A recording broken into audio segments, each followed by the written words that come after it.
Hey there, lady. My name is Molly Conley, and I'm devoted to helping women reinvent their love lives, whether that's after divorce, dating on and off the apps, or in their committed relationship. Why? Because I've been there. I'm a former college athlete who filed for divorce 3 years into marriage, swam in the online dating pool into my late 30s, and now I am married to the man of my spreadsheet dreams who I met 4 months before the world shut down. As a dating and relationship coach, I help my clients shift the focus from being obsessed with finding Mr. Right to shifting to herself as Miss Right Now.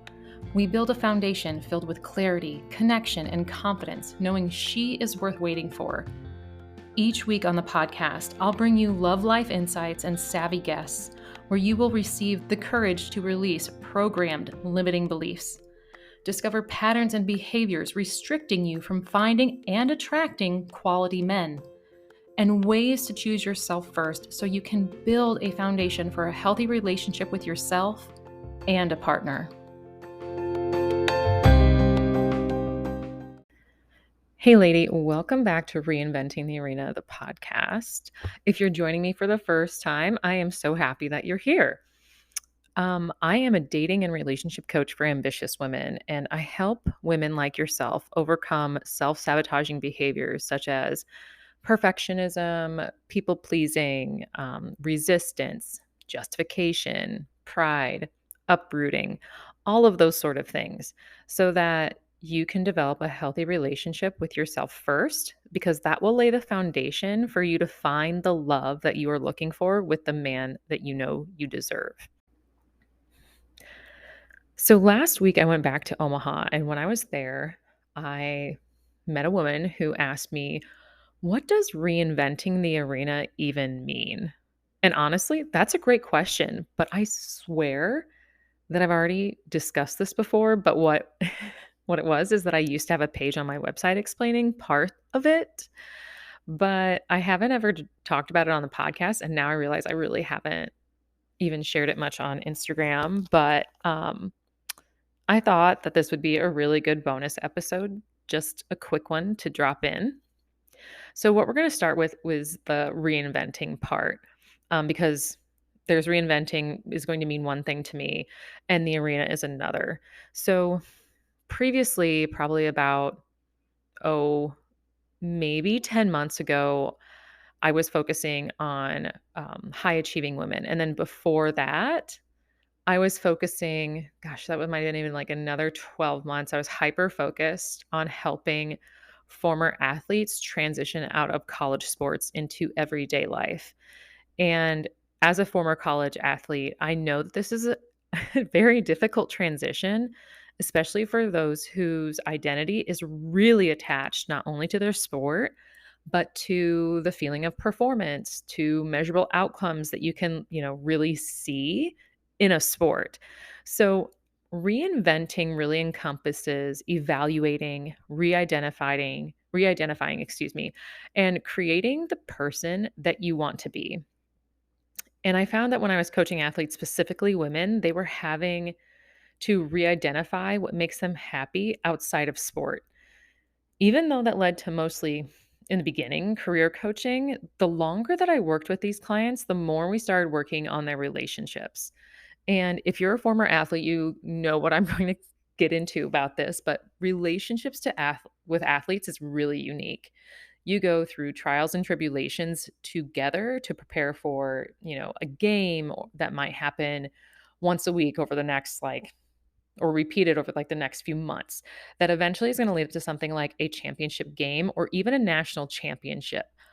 All of that focus, all of that energy, all of that motivation is tied up into the sport, and it can really imbalance the rest of your life in different areas. So, the bond between teammates is something that women were looking for. Even similar in new friendships, coworkers, and especially with a romantic partner. The more that I transitioned from former female athletes and worked with ambitious, high achieving women, I saw the parallel between the two. Because, in all honesty, most former athletes that I worked with that were over the age of 30 didn't even identify themselves as a former athlete anymore, but they definitely felt alone. misunderstood, and living a life without a clear purpose, which makes a lot of sense because as an athlete, you felt like you had a purpose. And when you're an ambitious woman, your purpose is usually tied into your career or even your family. So I started to see these similarities between what was sabotaging these women with what I was seeing with the former female athletes. And so, one thing that I did with the former athletes, I had to remind them that just like their competitive seasons and how their training helped develop their skills within their sport, it helped them make them who they are. And in order to get the results they wanted, they had to try new things and evolve, which meant that they had to constantly reinvent themselves little by little. So, for example, who you were as a senior in college is nothing like who you were as a freshman in college. And using that example over and over again to show them how much they evolved allowed them, like it gave them the permission to reinvent themselves without their sport. So, with ambitious women, this translates a little bit differently because you might not necessarily have something that's structured or similar to compare in your life as like an what with an athlete like per season. Um, so you would start creating a timeline of not only your achievements but pivotal moments in your life, and then then you start to look at how those impacted your relationships, your love life, and even your relationship to self. So while reinventing like the love life area for an ambitious woman or former athlete, I also noticed the desire to have connection or a sense of belonging with others in a community, but specifically, once again, with a partner that they wanted to spend the rest of their lives with. But majority of former athletes are looking for the similar camaraderie that they experienced in the sport with someone they love. I like to say teamwork makes the dream work because having a partnership where you can have each other's back, even above and beyond your family, like your parents and your siblings, can be critical for former athletes and ambitious women. In order to figure out what a real loving relationship looks like, you need to question what you believe to be true about love and relationships, then breaking it down to make sure it's something that you really want. Or is it what your parents want? Or is it what you think makes you successful in society? So, digging into those helps you reinvent your beliefs about love, marriage, relationships, and break free from others' expectations to see what actually serves you, which is looping back into those self sabotaging behaviors. And when I say serving you, I'm basically asking you with what you're doing or what you're believing about maybe like love or what happens in relationships, does that make you happy? Or does that make you sad, upset, angry? Asking yourself these questions allows you to let go of things that are no longer serving you because it allows you to reconnect with a sense of self and reinvent yourself along the way. Okay, that's the whole reinventing part. Now the arena. This is my personally is my favorite.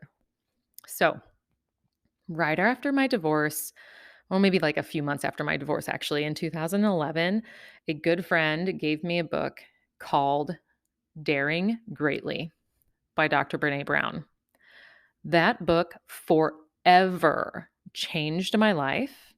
And if you read the book, it took me about 8 months to get through. I tell people all the time that chapter 3, like, I wouldn't say like it killed me, but it brought me to a complete halt because chapter 3 is all about shame. And I had to really examine and work through my issues with shame for a good, oh, I don't know, maybe 3 to 5 months, to be honest. But in the beginning of the book, there's this speech by Theodore Roosevelt about the man in the arena. And I'm going to read it to you right now. And I'm like literally picking up the book. It is not the critic who counts, not the man who points out how the strong man stumbles, or where the doer of deeds could have done them better.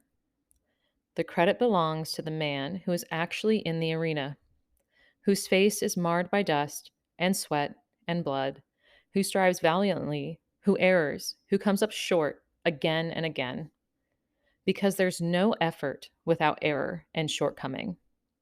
But who does actually strive to do the deeds, who knows great enthusiasms, the great devotions, who spends himself in a worthy cause, who at the best knows in the end the triumph of high achievement, and who at the worst, if he fails, at least fails while daring greatly. See, I just love that. It's like I told you, I just love this book. Um, I honestly, I feel like that's what it takes to get up when you have fallen, when you have stumbled, when you feel like you're the only one, because you need to count on yourself first and foremost in order to then build the life that you desire. And this includes a life filled with love. When I read it, well, to me, it is your life when we enter the arena, especially from the viewpoint of a high achiever. We can look like we're performing for others because in the arena, everyone's watching. But since it's your life, you get to choose how you play in the arena. So, reinventing the arena is reinventing your life, allowing it to unfold in the ways that best serve you, bring you the most happiness, joy, and love, regardless of who's watching. But here's the deal: you have to choose to play in the arena.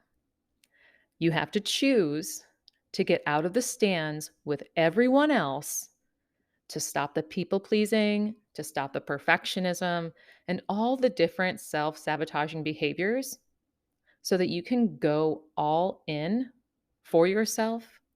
And when you can do that, you're on a path for living the life filled with as much joy, happiness, love, and whatever else your heart desires, because you're going all in for yourself and you're not needing the permission, you're not needing the approval, because you already approve of yourself and you love yourself so much that you know you deserve it no matter what anyone else says, no matter what anyone else does, because you have this one life to live and it's yours. This is what reinventing the arena is all about. I hope you enjoyed this short bonus podcast episode and that you learned a little bit more about me and what reinventing the arena is all about. I'm really passionate about helping other people reinvent themselves from the ground up, specifically how they love and see themselves so that they can create that foundation to build the rest of their lives on with, like, their future partner. If this podcast episode inspired you or made you feel made you feel all the feels, I would love it if you would leave me a review, because every review, every rating helps other women like yourself find this podcast, and then you are making a difference in another woman's life.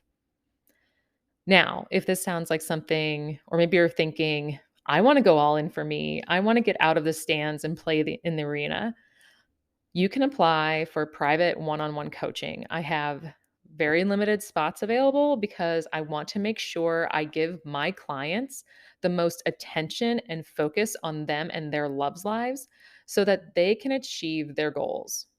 So you can find the coaching application in the show notes. Okay, lady, have a great rest of your week and weekend, and I will be back next Tuesday sharing part 2 of what are your dating patterns. Have vacation on your mind? Yeah, me too. Catching some rays while having a little R&R is what I'm talking about. Some summer fun sounds great as long as it doesn't include the side effects from boozy beverages. The headaches, the dehydration, the horrible night's sleep, the hangover, and whatever else may come your way. Instead, try one of my favorite alcohol replacements called Moment. It's a botanical water, either still or sparkling, with no artificial flavors, no caffeine, and no added sugar. Instead, they have refreshing fruit flavors, healthy botanicals, and adaptogens. Some of my favorite flavors include blueberry ginger, spiced mango, and blood orange. Plus, I find them refreshing while hanging out poolside, by the beach, or lounging at the lake. If you want to give them a try, use my promo code Reinventing the Arena at checkout for 15% off. The link is in the show notes.